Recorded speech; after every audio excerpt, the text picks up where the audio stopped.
Hello students, in a previous video we have seen classification of chemical reactions on 3 different bases. 6 different classes of reactions we have seen. The first one was homogeneous and heterogeneous, then next two was exothermic, endothermic, and finally we have seen irreversible and reversible. In a reversible reaction, as a characteristic of reversible we have seen that reversible reaction never goes to completion, but it reaches to a certain stage at which all the reactant and products are present in the mixture and they have a constant concentration values.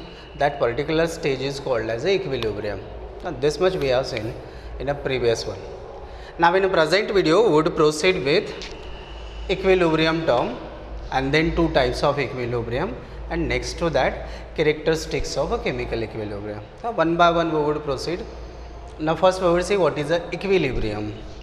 When we say a certain change is a reversible change, then the reversible reaction is composed of two half reactions. The first half, in which reactant converted to product, is called a forward reaction, and the second half, in which product converted to reactant, is called a backward reaction. For a chemical reaction or any change, we can say forward change and backward change.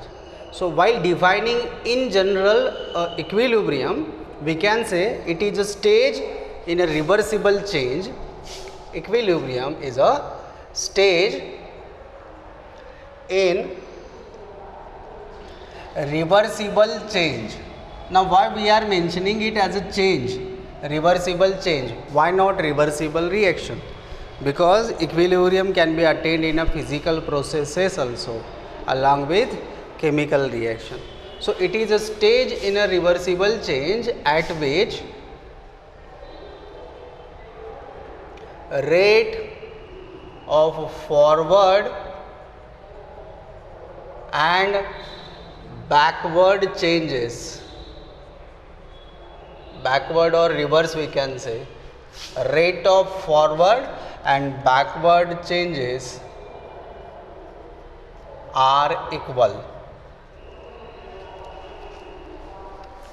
A stage in any reversible change at which rate of a forward change is equal to rate of a backward change, it is called equilibrium stage. Now equilibrium are of two types.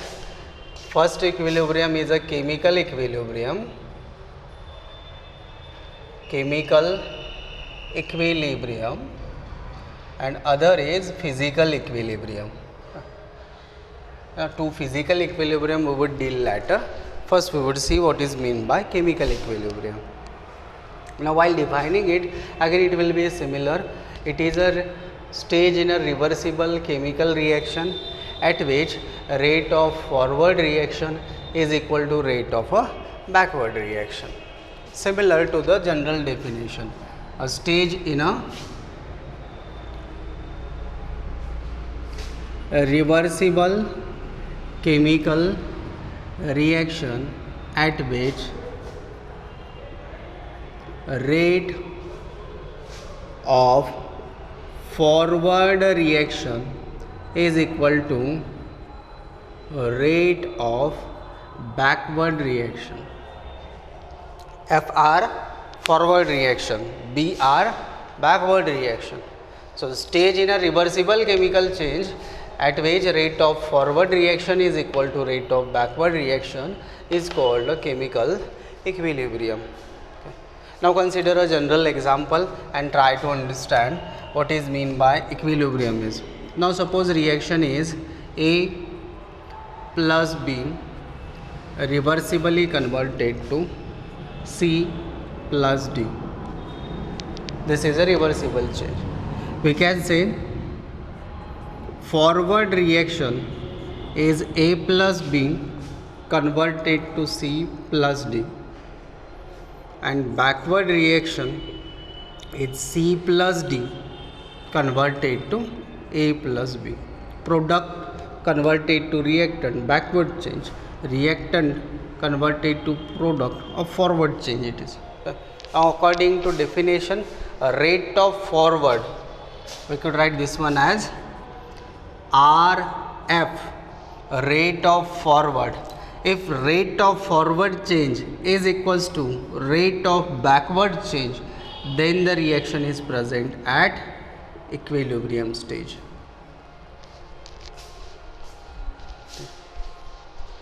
Clear? Now this is secondary thing, that when the equilibrium is attained, all reactant and product are present. When equilibrium is attained, rate of forward is equal to backward, therefore amount of reactant remain constant, amount of product that also remains constant, concentration wise we can say. That is a latter secondary things, some more characters of it. A prime character is what? Rate of forward reaction is equal to rate of backward reaction. That particular stage in a reversible change is called a chemical equilibrium. Now let us try to get it again. Now suppose a reaction A plus B converted to product C plus D. It started with 100 moles of A and B. Reaction is started with 100 moles of A and 100 moles of B initially.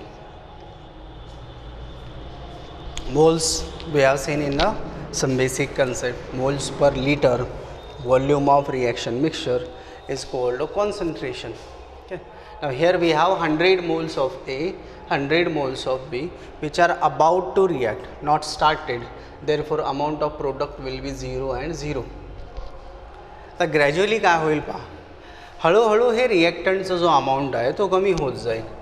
ह्यानंतर एक 5 मिनिटांनी आपण analyse करतो आहे, तर रिॲक्टंटचा amount 90 असं शिल्लक आहे आणि प्रोडक्टचं अमाऊंट 10 and 10 मोल्स असं प्रोड्यूस झालेलं आहे. स्टोइकोमेट्रीवरून आपल्याला हे कळतं की प्रत्येक एक मॉलिक्यूल ए, एक मॉलिक्यूल बी, दोन रिॲक्ट झाले म्हणजे एक मॉलिक्यूल सी आणि एक मॉलिक्यूल डी भेटतो आहे. मोल्समध्ये आपण असं म्हणू शकतो, for every 1 mole of A and B we would get 1 moles of A and C and D. त्यामुळे जेवढा फॉल होईल तेवढाच राईज होईल.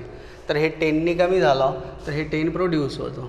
नेक्स्ट इन्स्टन्सला पुन्हा हे 80 असं होईल, यांचा अमाऊंट 20 असं झालेलं असेल. आणखी एखाद्या इन्स्टंटला आपण चेक करतो आहे 70 हे अमाऊंट 30 असं झालेलं. पुन्हा आणखी एक इन्स्टंट आपण पाहू, इथं हे 50 आहे, तर ह्या दोघांचे पण अमाऊंट 50 असे होते. इथून पुढंही प्रोग्रेस असू शकतो, तर हे अमाऊंट 40पर्यंत आहे, 40पर्यंत आहे, हे पुन्हा 60 असं आहे. ह्याच्या पुढं पण आणखी आपण एक इंटरवल सेट करू 30, तर प्रोडक्टचं अमाऊंट 70. पहा, केमिकल इक्विलिब्रियम म्हणजे काय, तर रिव्हर्सिबल रिॲक्शनमधली ती स्टेज जिथं फॉरवर्ड रिॲक्शनचा रेट बॅकवर्डच्या बरोबर आहे. फॉरवर्ड रिॲक्शनचा रेट डिपेंड कशावर करेल, तर फॉरवर्ड रिॲक्शनमध्ये रिॲक्टंट आहे ए आणि बी. ए आणि बीचा अमाऊंट जास्त असेल तर त्याचं कन्व्हर्जनचं रेट जास्त राहील.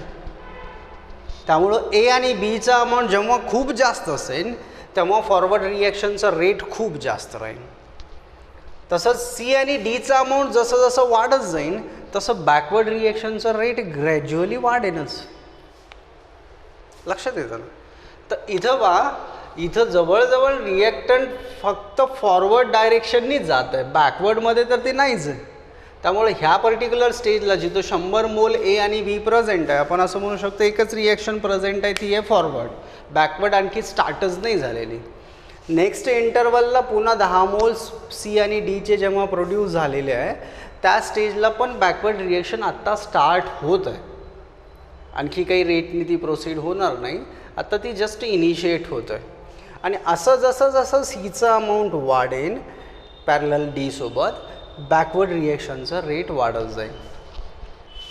ऑब्झर्वेशन काय राहील, तर initially rate of forward reaction हा खूप जास्त असेल आणि बॅकवर्ड रिॲक्शनचा रेट खूप कमी असेल इनिशियली बिगिनिंगला. त्यानंतर फॉरवर्ड रिॲक्शनचा रेट ग्रॅज्युअली कमी होईल आणि बॅकवर्ड रिॲक्शनचा रेट ग्रॅज्युअली वाढेल आणि एक स्टेज असं रीच होईल जिथं फॉरवर्ड रिॲक्शनचा रेट बॅकवर्डच्या बरोबर असेल. तर ही जी स्टेज राहील ह्या स्टेजला आपण इक्विलिब्रियम असं म्हणतोय. हे तर क्लिअर आहे.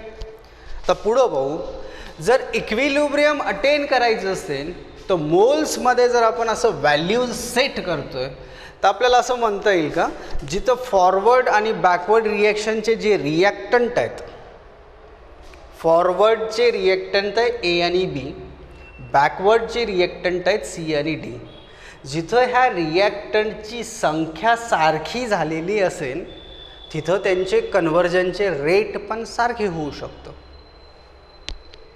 म्हणजे ए आणि बी जर 50-50 आहेत आणि सायमल्टेनियस सी आणि डीचं अमाऊंट पण 50-50 आहे, तर ह्या स्टेजला इक्विलिब्रियम असेल असं गेस करता येईल का, किंवा क्रायटेरिया सेट करता येईल का?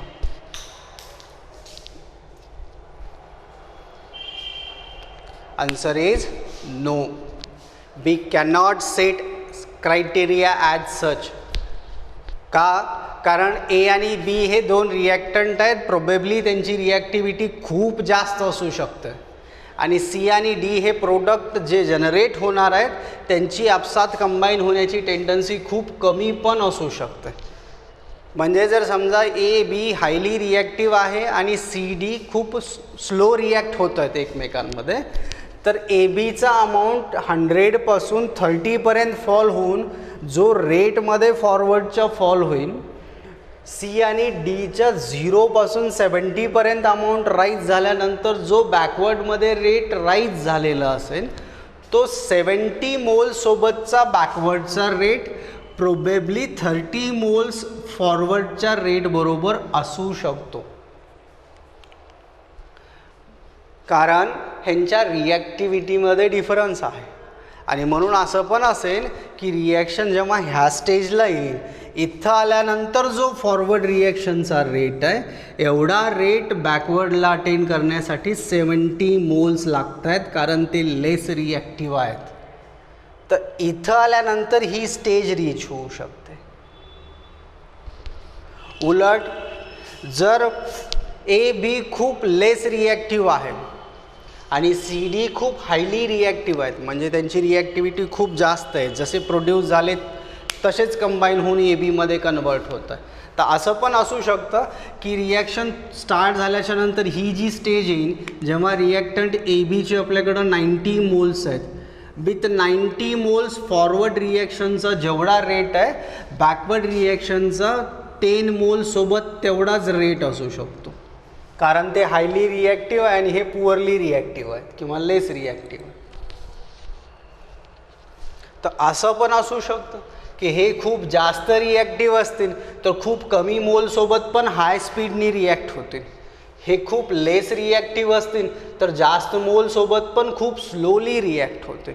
त्यामुळं ह्यांचे 10 मोलसोबतचा रेट ह्यांच्या 90 मोलसोबतच्या रेटच्या बरोबर पण असू शकतो. मग ती जर स्टेज इथंच आलेली असेल तर रिॲक्शन ह्याच स्टेजला इक्विलिब्रियम दाखवेल.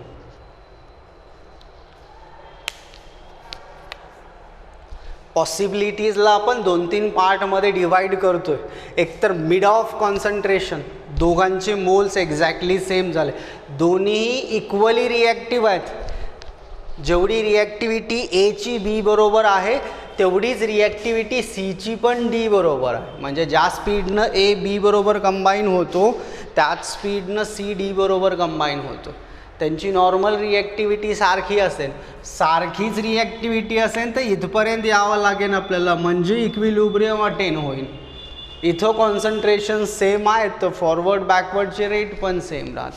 पण रिॲक्टिव्हिटीत जर डिफरन्स असेल तर आपल्याला प्रोडक्ट किंवा रिॲक्टंटच्या रिॲक्टिव्हिटीनुसार प्रोग्रेशन ऑफ रिॲक्शनमध्ये 10%, 20%, 30%, 60%, 80%, 90% प्रोग्रेशनमध्ये कुठंतरी पर्सेंटेजपर्यंत 80-90%ला गेल्याच्या नंतर सुद्धा इक्विलिब्रियम भेटू शकतो, किंवा रिॲक्शन स्टार्ट झाल्याच्या नंतर अगदीच 10-20% कंप्लीट झाल्याच्या नंतर सुद्धा इक्विलिब्रियम भेटू शकतो.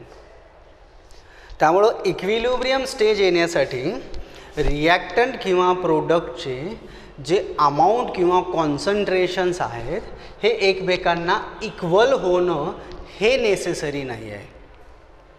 The criteria is not that concentration of reactants must be equal to concentration of product to attain the equilibrium. इथं पण येऊ शकतो जिथं कॉन्सन्ट्रेशनमध्ये मोठा फरक आहे, हे जस्ट 10 आणि हे 90 आहे. किंवा इथं पण येऊ शकतो 30 आणि 70मध्ये. इथं पण कॉन्सन्ट्रेशनमध्ये कम्पॅरेटिव्हली लार्ज डिफरन्स आहे, मोर दॅन डबल आहे. तर त्यामुळं कॉन्सन्ट्रेशन्स इक्वल असणं हा क्रायटेरिया नाही आहे. त्यामुळे इक्विलिब्रियम स्टेज कधी ऑब्टेन करू आपण, तर इक्विलिब्रियम स्टेज प्रोग्रेशन ऑफ रिॲक्शनमध्ये त्या एंडला किंवा त्या स्टेजला येईल जिथं फॉरवर्ड रिॲक्शनचा रेट बॅकवर्ड रिॲक्शनच्या बरोबर असेल. म्हणजे ज्या स्पीडने रिॲक्टंट प्रोडक्टमध्ये बदलतो आहे अगदी त्याच स्पीडने प्रोडक्ट रिॲक्टंटमध्ये बदलत असेल तर आपल्याला इक्विलिब्रियम भेटेल. मग ती स्टेज रिॲक्शन स्टार्ट झाल्याच्या नंतर प्रोग्रेस ऑफ रिॲक्शनमध्ये अगदी 10-20% रिॲक्शन झाल्याच्या नंतर येऊ शकते, एक्झॅक्ट 50% झाल्यानंतर पण येऊ शकते, किंवा 60-70% पूर्ण झाल्याच्या नंतर पण येऊ शकते. थ्रू आउट प्रोग्रेस इक्विलिब्रियम कुठं पण ऑब्टेन केला जाऊ शकतो. Clear? So make it very clear. At the equilibrium stage concentrations of reactant and product species are not supposed to be equal, whereas rate of forward reaction must be equal to rate of backward. Then and then only we would get equilibrium for given chemical reaction. आपण एक question पाहू जो ग्राफवरती based आहे आणि त्यानंतर आपण second type of equilibrium पाहू ज्याला आपण फिजिकल इक्विलिब्रियम असं म्हणतो. क्वाईट सिमिलर, थोडासा डिफरंट आहे कारण ती प्रोसेस फिजिकल राहील. तर त्यापूर्वी आपण काही प्लॉट पाहू, त्यावरती व्हरायटी ऑफ क्वेश्चन्स येतं. जर आपल्याकडे काही प्लॉट्स दिलेले आहे आणि क्वेश्चनमध्ये हे मेन्शन केलेलं आहे, identify the plot which represent equilibrium stage. Okay, तर आपण याला एंटायटल करू plot for equilibrium stage. Character wise बा, equilibrium is that particular stage at which rates are equal but concentrations are not necessarily equal, but they are constant, not necessarily they are equal to each other. आपण आत्ता प्रोग्रेशनमध्ये पाहिलं AB 90-90 आणि CD 10 and 10 equilibrium इथं पण येऊ शकतो, पण जर तिथंच इक्विलिब्रियम आलेला असेल आणि ती रिएक्शन तिथून पुढं 4-5 तास कंटिन्यू जरी झाली तरी ABचा अमाऊंट 90च राहील, CDचा अमाऊंट 10च असेल. तो ग्रॅज्युअली वाढत जाणार नाही किंवा ABचा अमाऊंट ग्रॅज्युअली कमी होणार नाही. म्हणजे इक्विलिब्रियम स्टेजला रीच झाल्याच्या नंतर रिॲक्टंट किंवा प्रोडक्टचे जे मोल्स आहेत त्यांची संख्या पर लिटरमध्ये जेवढी काही प्रेझेंट आहे तिथून पुढं ती बदलत नाही. मोल्स पर लिटर म्हणजेच molar concentration. In short we can say beyond equilibrium whatever concentration of reactant and product is present that remain constant forever. तिथून पुढं फर्दर प्रोग्रेस ऑफ रिॲक्शनमध्ये रिॲक्टंट आणि प्रोडक्टचं कॉन्सन्ट्रेशन कॉन्स्टंट राहतं. ते इक्वल असणं हे गरजेचं नाही. असेल तर चालतं पण नसेल तरी इक्विलिब्रियम स्टेजला ते असू शकतं. That is not the criteria. Okay, तर त्या कन्सेप्टवरती बेस्ड आपण प्लॉट्स पाहू.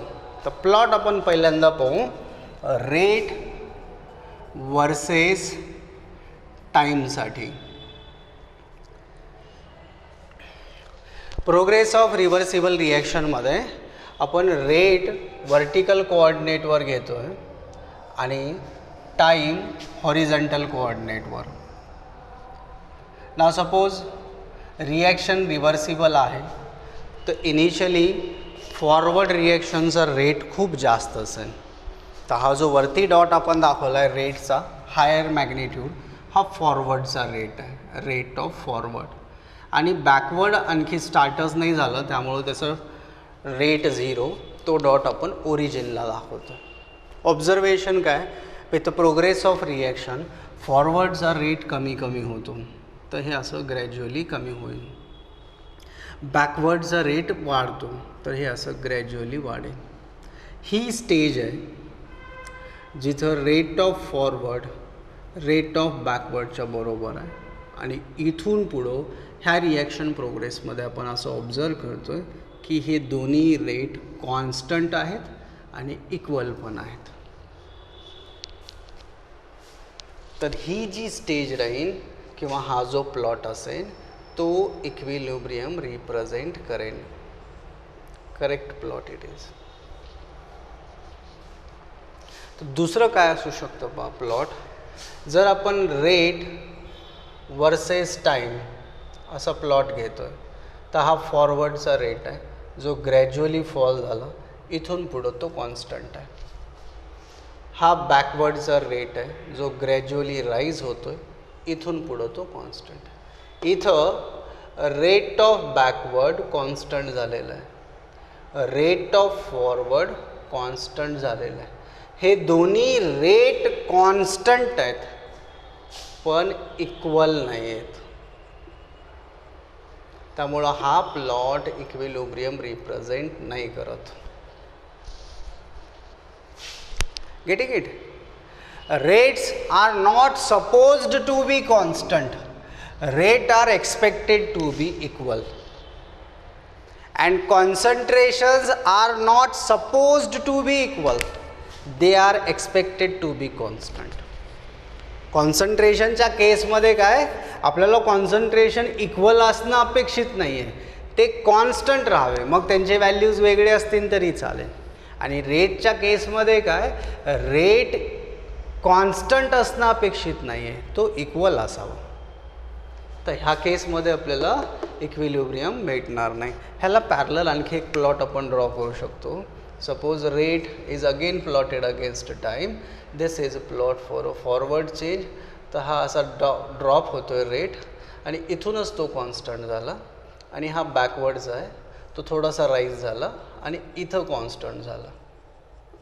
तर rate of backward rate of forward हे दोन्हीही कॉन्स्टंट तर झालेत पण इक्वल आहेत का ते नाही आहे. So these two are constant but not equal, and because they are not equal this is also not a correct plot. Clear? तर हे 3 डिफरंट केसेस आहे, व्यवस्थित पहा. Forward and backward both are equal, then and then we would get a equilibrium. When these two are not equal, then there would not be equilibrium. One more thing, when forward is equal to backward and both are equal to each other, it means they will remain equal only when they are constant. एकतर ते equal आहेतच, equal with constant rate आहेत, म्हणजे पुन्हा त्यांचे rate बदलत नाही आहेत. बदलले तर इक्विलिब्रियम डिस्टर्ब होऊन जाईल. म्हणजे इक्विलिब्रियम रीच झाल्याच्या नंतर हे कॉन्स्टंट इक्विलिब्रियमलाच का राहतं, कारण तिथून पुढं त्यांचे रेट पण कॉन्स्टंटच राहतं. म्हणजे रेटला कॉन्स्टंट तर व्हावंच लागेल, त्यातही काही ऑप्शन नाही. पण कॉन्स्टंट होण्यापूर्वी त्यांना इक्वल होणं नेसेसरी आहे. इक्वल असतील आणि कॉन्स्टंट असतील मग ते होईल इक्विलिब्रियम. अनइक्वल आहेत पण कॉन्स्टंट आहेत, अनइक्वल आहेत पण कॉन्स्टंट आहेत, तर ते इक्विलिब्रियम होणार नाही. कॉन्ट्ररी दुसरे प्लॉट पाहू आपण. Concentration versus time. Now suppose vertically आपण प्लॉट करतोय कॉन्सन्ट्रेशन आणि हॉरिझॉन्टली टाईम. हे कॉन्सन्ट्रेशन रिॲक्टंटचं आहे. बिगिनिंगला प्रोडक्टचा अमाऊंट 0 आहे, तर ओरिजिनला 0. हे रिॲक्टंट आणि हे product. Reactant concentration gradually fall झालं, इथं आल्याच्या नंतर ते कॉन्स्टंट झालं. प्रोडक्ट कॉन्सन्ट्रेशन ग्रॅज्युअली वाढलं, इथून पुढं ते कॉन्स्टंट आहे. कॉन्सन्ट्रेशन ऑफ प्रोडक्ट हे कॉन्स्टंट झालं. कॉन्सन्ट्रेशन ऑफ रिॲक्टंट हे ड्रॉप झालं आणि कॉन्स्टंट झालं. ज्या स्टेजच्या पुढं कॉन्सन्ट्रेशन्स कॉन्स्टंट होत आहेत, आता ते इक्वल तर नाही आहेत पण कॉन्स्टंट आहेत, तरी हे इक्विलिब्रियम आहे. Correct plot for equilibrium. Because for attaining equilibrium the criteria is concentration should remain constant. They are not supposed to be equal. Equal असणं गरजेचं नाही. दुसरं प्लॉट पहा. Now again concentration versus time. Reactant concentration drop झाला पुन्हा constant आहे. Product concentration rise झाला पुन्हा constant आहे. This one is reactant concentration which is constant.